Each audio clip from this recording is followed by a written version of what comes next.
Adults and children alike are tethered to technology through email, chat, and social media, running on what seems like a never ending hamster wheel. Raise your hand if that is you. As a result, the United States is struggling with how to create safer spaces online. How can we make sense of the growing movement to protect children and teens from harmful content and mental health challenges? And what is social media's role in all of this? That's why my guest this week is Stephen Baucom. Stephen is the founder and CEO of the Family Online Safety Institute, an international nonprofit dedicated to making the online world safer and more civil for kids and their families. I cannot wait for this conversation. Stephen is absolutely the right person to have right now. But first, welcome to this week's episode of Make Sense, a video podcast where we discuss the impact of technology on our everyday lives pragmatically and without the jargon. Whether you're totally hyped on artificial intelligence and ready for the robot takeover, or you want to crawl into a cave after deleting all of your social media accounts, I'm here with my guests to help make sense of what's going on so you can design yourself into the future. My name is Lindsay, the Lady Engineer. I'm a pragmatic futurist and human-first technologist, serial entrepreneur, and innovation consultant. If you're new here, subscribe on YouTube or wherever you get your podcasts. Let's make sense of kids, mental health, social media, and everything in between. Stephen, how are you? I'm doing fine. How about yourself? I'm doing good. Thank you so much for being here. When I saw your background, we connected on LinkedIn. I have to talk to this guy. Well, I appreciate the opportunity to chat with you. Great. So for today's episode of Make Sense with Stephen Baucom, founder of the Family Online Safety Institute, let's start with, what do you know? This is where we discuss some headlines that have made national news. We don't claim to be experts, though with Stephen he is. But we definitely know more than you do. For each headline, Stephen, I want you to give us the first word that comes to mind, such as true, false, misleading, silly, hyperbole, great, etc. You get the gist, right? I get the gist. I'll ask you questions from there. Well, what do you know? First headline: anxiety and depression is spiking among young people. No one knows why. Partially true. Okay, tell us more. Um, there's definitely an issue with teen mental health. We, in fact, are in the middle of a 3-country research into digital well-being amongst teens. There are lots of explanations being brought forward, some very simplistic ones. If you have read Jonathan Haidt's book, The Anxious Generation, it pretty much says it's social media's fault. I beg to differ. I think that social media plays a part in some of the issues around teen mental health. I also think social media can sometimes be part of the solution to teen mental health. So it's complicated. There's no easy, one simple silver bullet to solve the problem. I also think that we have a generation of kids who are far more willing and open to talk about mental health than we've ever had. And so there's probably a great deal more reporting issues of anxiety, of fearfulness, of mental upsetness, if you will. Mm-hmm. So I think we need to take a holistic approach to this issue. We're definitely going to talk more about this throughout the episode. I think I took issue with the no one knows why. Seems a little helpless. There are so many reasons why mental health may be spiking in children, correct? I guess the reason I responded in the way I did was that there's no clear scientific evidence that points to one particular product, service, whatever, that's causing this. Right. The scientific evidence is inconclusive, although there's lots of pointers. And of course, there's something we call common sense that suggests that, well, of course, it has to be this because when I was a kid, we didn't have Snapchat and Facebook and so on. So it must be this. Do you know what I'm saying? I do know exactly what you're saying, but that is too simplistic. And like you said, the academic research doesn't actually show that social media is bar none harmful or bar none positive, right? Yes. I mean, I lived through the backlash against television. I remember there were people were up in arms about computer games. Hmm. I've lived through various cycles of tech backlashes, if you will, Yeah, because new things are scary. And for those people in positions of power and responsibility to have a technology such as we suddenly now have in our hands is unprecedented. And the exactly. rates of change are continuing at a rate far greater than we've experienced in our lifetimes. So it's understandable that parents and teachers and government officials are trying and grappling with this. I just want to caution that we don't rush to say this A causes B, and without really gathering the evidence to say that that's the case. That's great. I appreciate that. So, what do you know? Second headline: social media bans could deny teenagers mental health help. Definitely, that's the case. And that's what I was saying earlier. Social media is a double edged sword. Sure, it can amplify misleading information, it can lead through algorithms, leads to more and more severe content that could lead a child or a teen or even an adult to act out in a way that's probably not good for them or for Of society. course. And it can be the one conduit and lifeline for kids who may be living in an abusive household or Mm-hmm. who are challenging or questioning their religion, their sexual identity, just challenging their own parents' belief systems. And so, yeah, it could create a conduit for them to get information or to create community with Right. others who are similarly seeking answers or at least just support. Mm-hmm. So, yes, social media is both potentially the harm, but also the help. Okay, cool. So, what do you know? Third headline: rights groups warn Senate passed online safety bill makes kids less safe.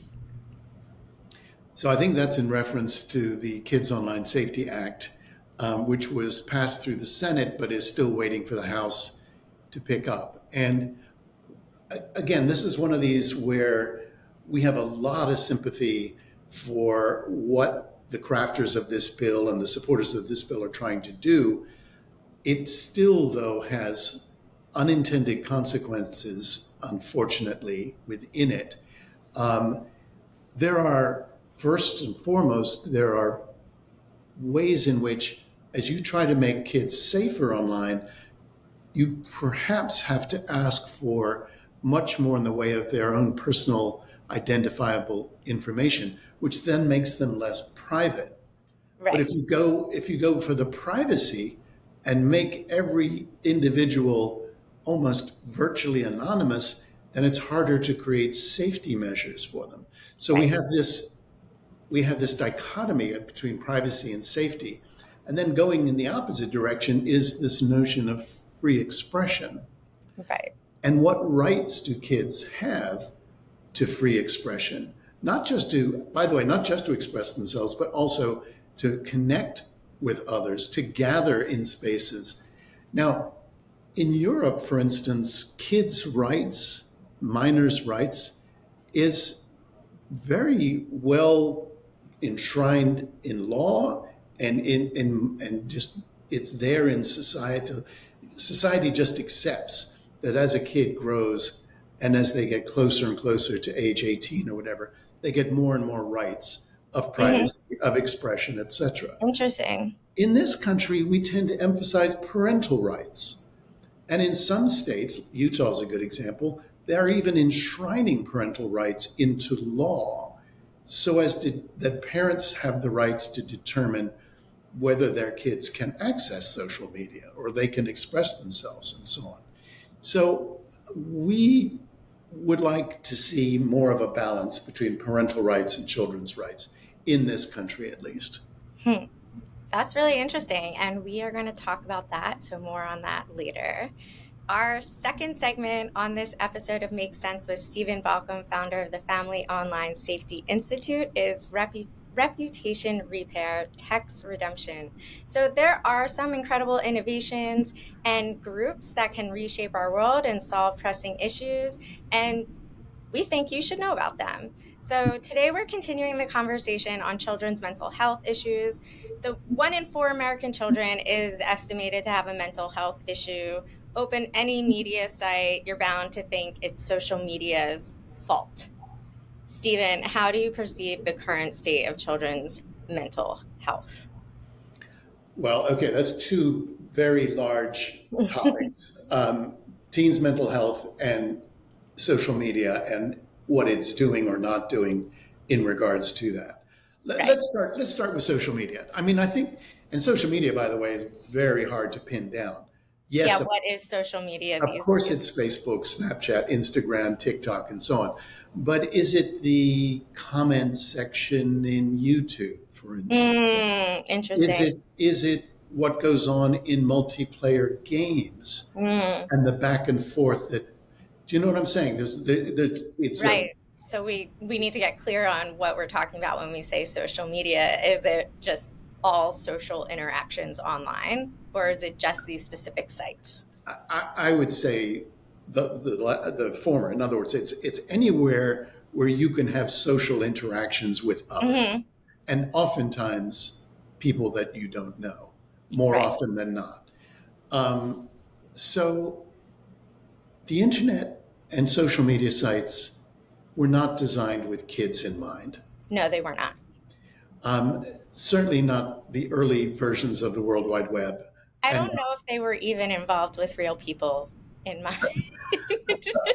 well, that's a topic for another discussion. That is a topic for another Now, conversation. there are some rare exceptions, and I would suggest Roblox is a good example, Okay. where they definitely set about creating a platform for kids and had safety in mind from the beginning. Hmm. I would say that the sites that Disney has created is another example. But they are relatively rare, or at least a small percentage of the overall. Facebook was certainly not created with kids in mind. Not a It was created with college kids in mind. right. And then I was a junior in college when Facebook came out. right, and then it became high school. So that's a real problem. And there's a wonderful movement created by the e-safety commissioner in Australia, Julian Grant, and something she calls safety by design. And Hmm. this is her attempt to retrofit many sites Hmm. using safety as part of the design process. Put it another way, I did a talk in Sand Hill Road in Menlo Park, where all of the venture capitalists are, the VCs that are funding the new startups. Right. And I Very say, famous road. I'm sorry? Very famous road.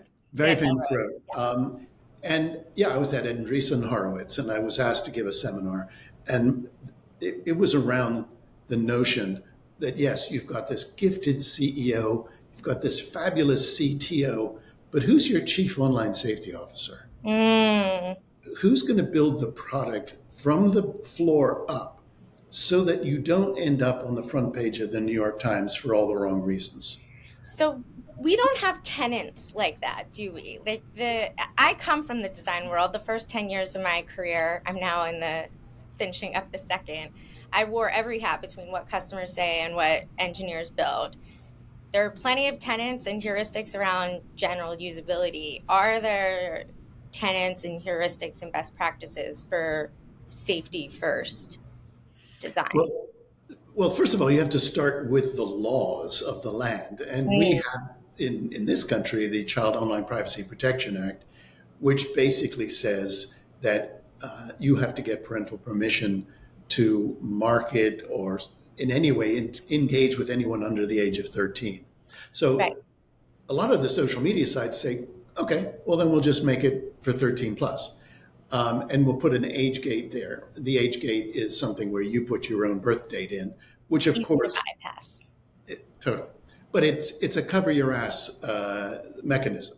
Right. Now, what a lot of new laws being proposed coming through, and in fact, we're seeing it more and more in the states, where it's starting to require age assurance measures are put in place that are more than just age gating.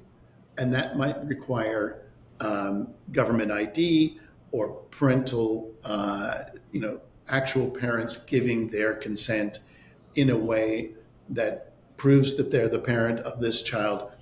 But as soon as you go down that road, then as you remember the safety privacy payoffs, Right.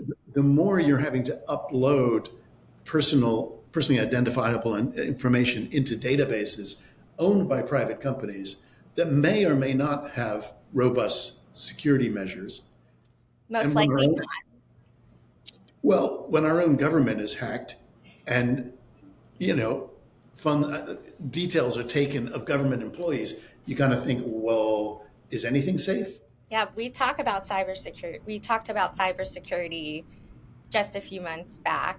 And yeah, while there's a call for cybersecurity to be taken more seriously, how much it's actually being worked on is still up for debate.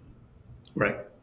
So then there are measures like the autoplay or the algorithmic pushing of content. And that's where we're seeing a lot of new laws also generating, mostly in the states, because we're relatively incapable of doing anything at the federal level. But you're also seeing it coming out of Brussels and coming out of London, Right. which will have a knock on effect. But it's basically trying to take out or reducing the what some people call addictive nature, or at least the compelling nature of some of these platforms that kids find very hard, or adults for that matter, find very hard to resist. I will say there is nostalgia amongst my peers for a time when Facebook's timeline was purely chronological, and how hard it is to keep in touch with the people you really want to keep in touch with because it's an algorithm instead of a timeline, an actual timeline. Right. Let's Right. go back to what you were saying about your talk at Sand Hill Road. You said you called for a chief online safety officer, and then I interrupted asking if there are standards for safety. Was there anything else from that talk that you want to share? Well, I ended up writing a Huffington Post piece saying why every tech company, and then in brackets, and the White House needs a chief online safety officer. And back in the back when Obama was just elected, and we had a conference in 2008, we had members of the Obama transition team at the conference. We called on this new transition team to create this post based in the office of the chief technology officer.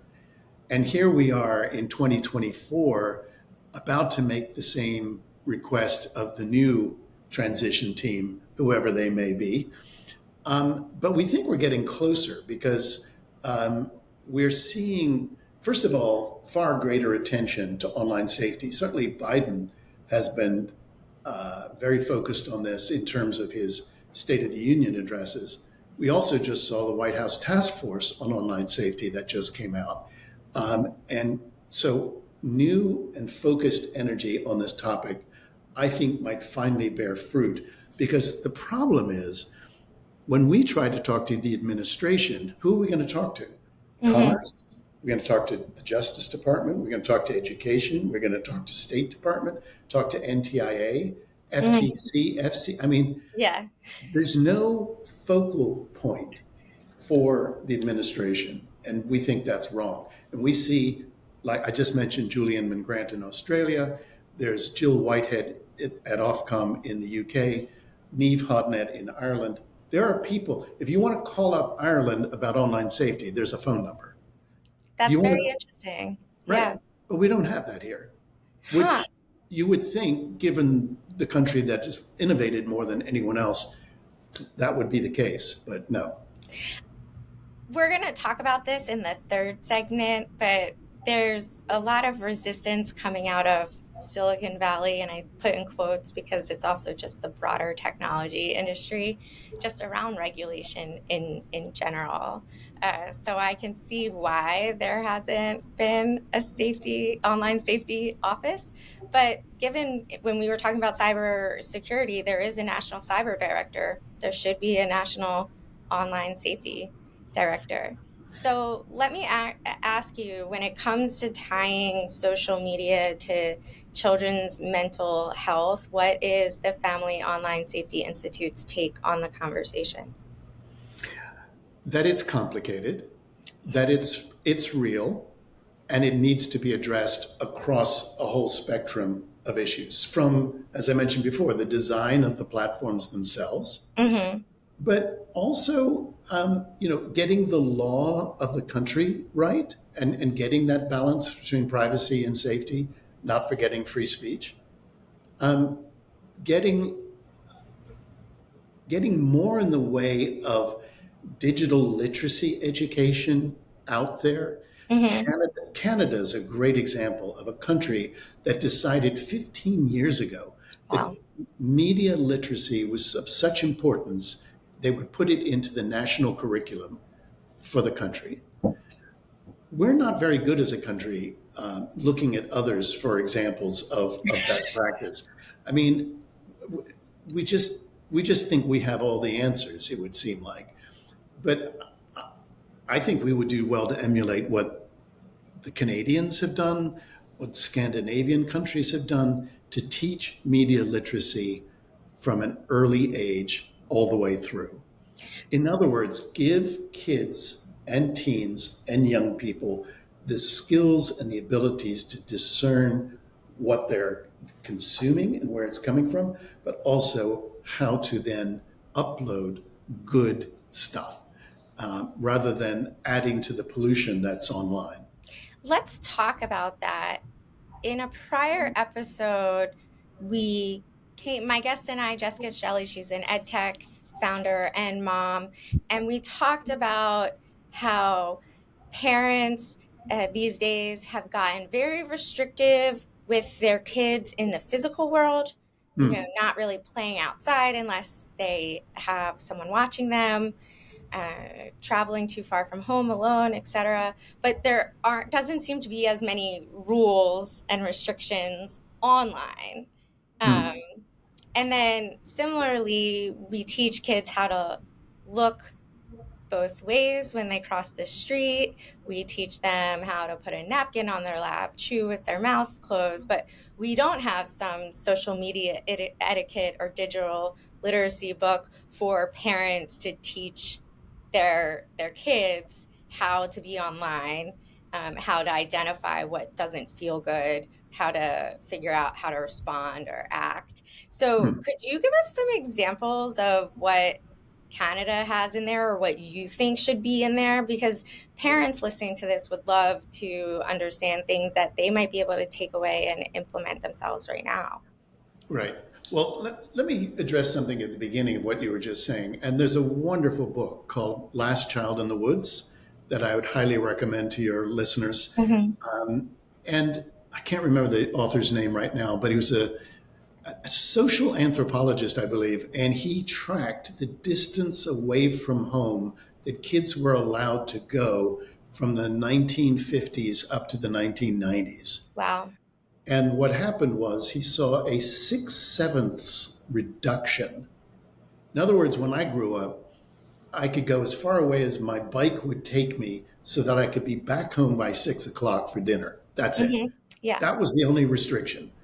Um, and now what's happened, and I think he's tracked it from the mid 80s, ironically, since the advent of cable news and some of the high profile abductions and murders of children that led to a whole generation of parents to bring their kids closer and closer to home so that literally we would allow our kids to play only in the next door neighbor's yard because we could see that far.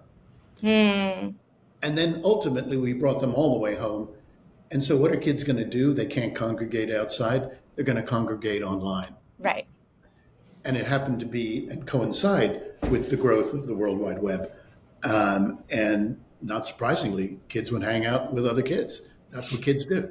Do you think the media hype right now, trying to create this direct link between social media and children's mental health, it's a hype kind of overblown the same way that maybe all of the publicized abductions affected everyone pulling their kids in? It's just like we're hearing more about it. It doesn't mean that the world is any more dangerous. So the problem with hype is there's always a kernel of truth in it. Mm-hmm. Yes, there are problems on social media. Absolutely. Not designed for kids, way too compelling, you know, easy access of total strangers to connect, et cetera, et cetera. And then on top of that, most certainly there's a media hype. Mm-hmm. And usually the hype comes from the, let's just say, the technology or the outlets that were the previous generation. So, Okay. of course, TV is going to hype up this newfangled thing that is taking viewership away or whatever. As newspapers hyped up television before then, and radio hyped up TV. So, whatever is the newest technology, the newest wave, there's going to be some kind of backlash against it. It's just the way of things. Mm-hmm. Um, Again, that doesn't mean that there isn't a kernel of truth in the hype. So, sorry, did you have a question in there? No, you answered it. I mean, the hype makes things seem more intense and more immediate, and that's one of the things on this podcast. I bring up headline hype. Last year people were freaking out about AI taking their jobs. Right. And this year, it's like the prediction was that AI was going to come down to reality and go through a trough of disillusionment. And we Sure. see some of that in the headlines. And so, what I try to do on this podcast is kind of assuage people's fears and say, what is the here and now? Yeah. What is the thing that you have to be concerned with right now? What are the things that you can do right now? Hmm. So I guess, what are things, I know that Well, your hold on. organization. Hold on. Yeah.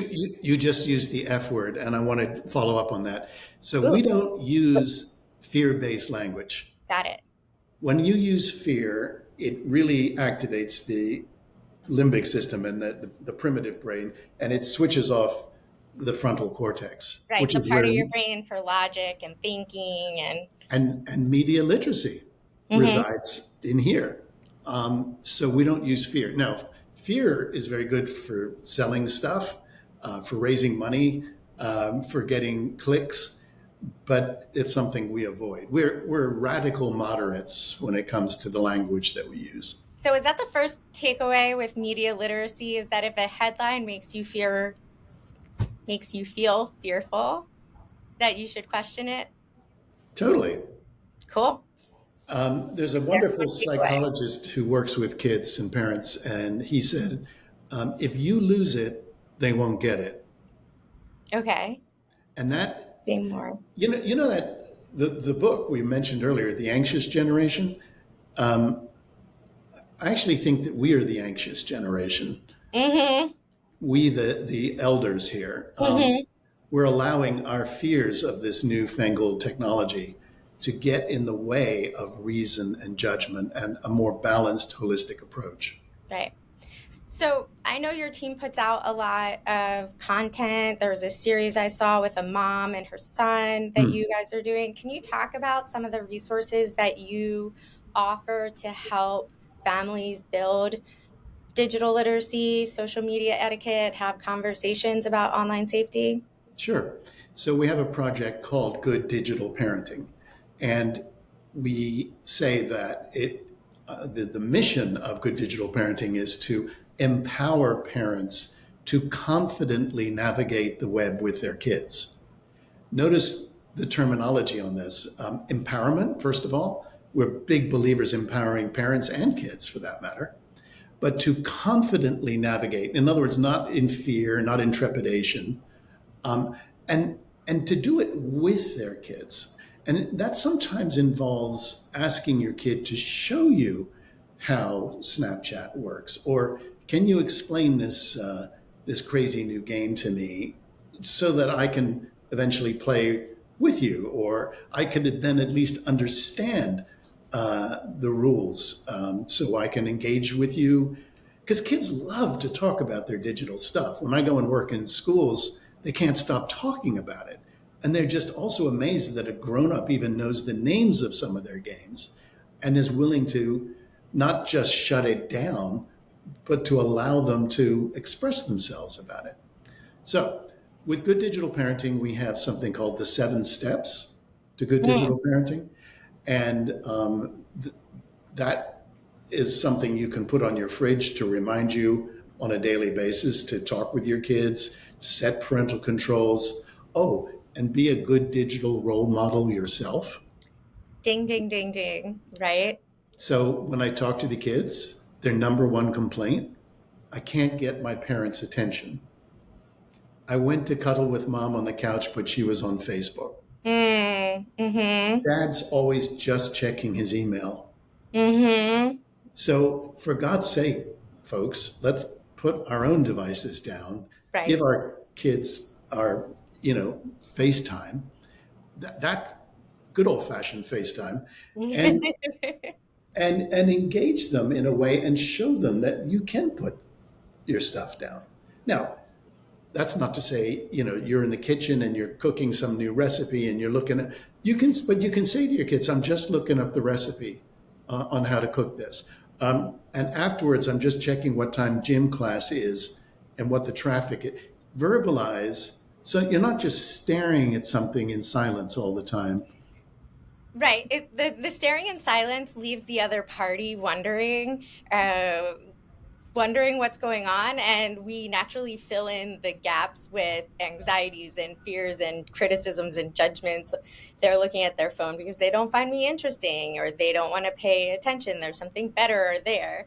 Although I absolutely agree that I agree. If you narrate a little about why you're picking up your phone and looking at it, the person is then you're just asking them to be patient for a second. Hey, I'm just trying to Yeah. get relevant information for our conversation, Right. right? I love Yes. that. We're going to make sure that the 7 steps of digital parenting is connected in or linked in the show notes so people can Sure. download that and print that out. That sounds really, really helpful. There are any other, you said you have, there are some video series. I think you guys have them up on your Instagram, Yep. maybe LinkedIn as So well. we have a mother and son duo up on Instagram and up on LinkedIn at the moment, talking Hmm. about a summer challenge that they set each other. We actually have parents and kids on our YouTube channel playing out the 7 steps, so you can actually see them interacting when it comes to that. But we also have a family safety contract, so it's a Okay. contract that you sit down and discuss with your kids. Back to school is a good time for doing that. Oh, awesome. But we Okay. also we provide lots of empty lines because we think it's important that you as a family create some of your own rules, not just use the ones that we have created. And if you involve and engage your kids, asking them, what do you think the rules should be about phone use? What do you think? And they come up with all kinds of ideas, particularly for their younger brothers and sisters. You know what I mean? My older sister would totally come up with so many rules for me as a child. Exactly. And they can sometimes be more draconian than the ones that you've come up with. But engage your kids, and therefore they will be more likely to buy into it than having rather than it just being imposed. They'll also buy into it if you buy into it too, Right. right? Right? Right. If you follow those rules and lead by example. So, Well, yeah. yeah, if I have a group of parents in front of me, we do parents' evenings. I say, how many of you use your phones as an alarm clock? And, most of the hands go up. And I say, don't do that. What's going to be the last thing you'll see at night? What's the first thing you'll look at before you even get out of bed? And if you have kids, particularly young ones, they love to jump on the bed and they'll see that blue haze on your face Mm-hmm. and they'll be, oh, I want that. Mm-hmm. Yep. Now, put it in a closet. Get everyone to charge their phones up at night in a closet away from the bedrooms. And that's an incredibly, it's sometimes a difficult discipline, but a very good one for your kids to see that you're capable of letting go as well.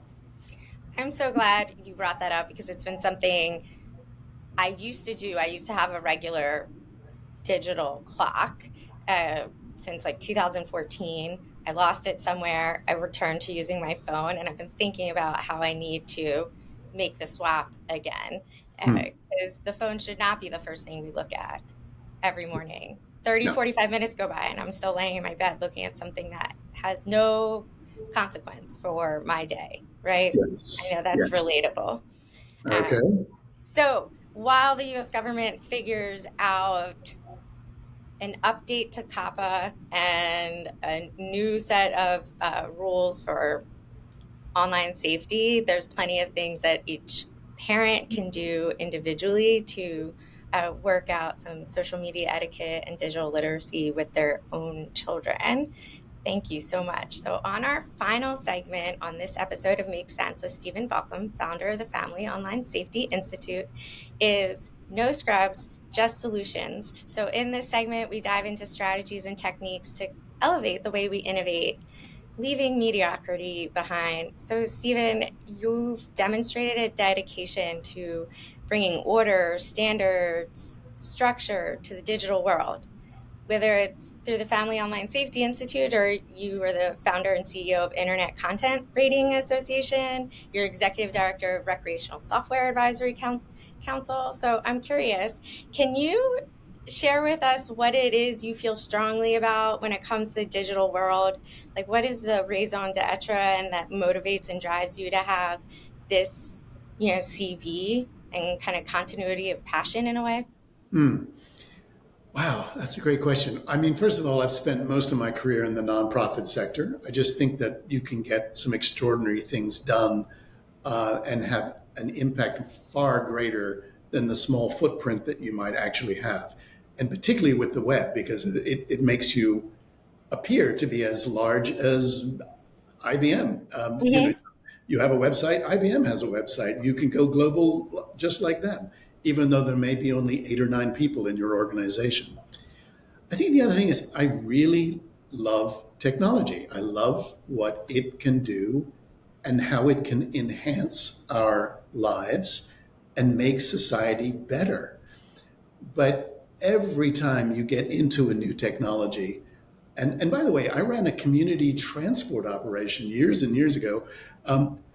Those were minibuses, and we were taking, old people to dances or under fives to playgrounds or whatever. Just trying to find innovative ways to use that technology, but unfortunately, that technology also polluted. So, we Mm-hmm. tried to rectify that. And now the organization I used to run in that field has electric vehicles. So, I mean, so you just constantly find ways to use new technology in good ways and try to mitigate the impacts, the negative impacts that that new technology has. And I guess also a theme running through all of this is overcoming fear of it as a parent myself, overcoming fear as a society or a nation talking to other nations about this. And that's going to apply, obviously, to Gen AI, to robotics, quantum computing, and so on. And we're just at the foothills of all of this. Mm-hmm. I too share a love of technology. I wrote about on my graduate school application the dream of designing technology for people and enhancing people's lives as well. I'm still optimistic for the future, which is why I say I'm a pragmatic futurist but I feel also very strongly that there has been a lot of disappointment over the past 20 years, Hmm. particularly when it's come to standards around technology innovation and the workers in the industry. I'm wondering, I know you want to stay optimistic and positive, but are there things that you have seen that have gone on for way too long, similar to the online, having a national director of online safety. It's been 20 years. We really need to address this issue type of Hmm. thing. Yeah, I mean, I would say that we were extraordinarily naive back in the 90s as to how we should or shouldn't regulate this new World Wide Web. I mean, coming out of the Clinton administration, the mantra all the time was innovate, don't regulate, hands off the web, let a thousand flowers bloom. And to be fair, a lot of flowers did bloom and a lot of new innovation occurred that might not otherwise have done so. But then what we saw in the 2000s or the aughts was a consolidation and into basically seven, eight, nine, 10 enormous corporations that then became the de facto way of getting onto the web or the only way to search or the one of the very few ways to communicate with your friends and so on. So it was the inverse of what our original thoughts were. And now, 2024, and particularly in the United States, we're desperately trying to catch up with laws and regulations to retrofit this new medium that's not so new anymore. Um, and but trying to do it in a way that, as I say, balances safety and privacy and also still allows for free speech and free expression, which is particularly because I travel a lot and it is very much, you realize when you go overseas that the First Amendment is very much a local ordinance. This is not Mm, something that the Brits had to worry about while creating the Online Safety Act or the Digital Services Act in Europe. It, but on the other hand, I wouldn't not want to have the First Amendment. But it just no. causes extra complexities to us here in the United States. Do you think there's also, let me back up. You mentioned something in the 90s. What is it? Innovate, don't regulate. Was that Hmm. what was the saying? Could you say it again? Innovate, don't regulate. Yeah. Okay. I find that it's metamorphosized, or just maybe it's just continued and it's the same thing, but it's very pseudo libertarian kind of BS that the companies are just like, well, we're not going to do anything because we don't believe in regulation or getting involved. It's not our fault type thing. Do you think that industry is irresponsibly, you know, like not stepping up to the plate? Sure. I think there are plenty of apps and websites and those who just have not taken their responsibility seriously. They just want to get as many eyeballs, get as much engagement as possible, as soon as possible, in order to start making profits and pay back their VCs, Hmm. and off you go. There are others who have, shall we say, gotten the libertarian religion maybe because it helps helps their cause, or maybe they truly believe in that. Right. I do know when I go to the West Coast, there is a put it this way, Washington feels like a long way away when you're in Hmm. Silicon Valley. Um, and if it does intrude, it feels literally like an intrusion. Mm. So, but I think it's it's coming. I think that there is more recognition and acknowledgement.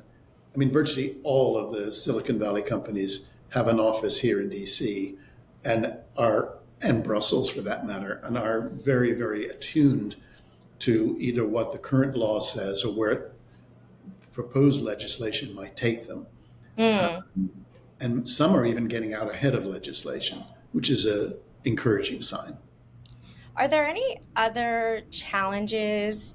Uh, Politicians not having great digital literacy enough to regulate companies wanting to pass the buck because they think it hinders innovation. Are there any other challenges you've seen throughout your career that make it hard to implement more structure and regulation, whether it's government or just standards, having best practices and standards in a industry? Are there any other challenges that you have faced, like possibly systemic ones that anyone else, maybe like me, that wants to propose solutions should have in mind? Hmm. Yeah. Well, think about it. When radio first came about, they created well, basically the FTC, but an FCC to regulate this national phenomenon called radio. And then when television arrived, again, FCC has oversight over the broadcasting companies that existed here in the US.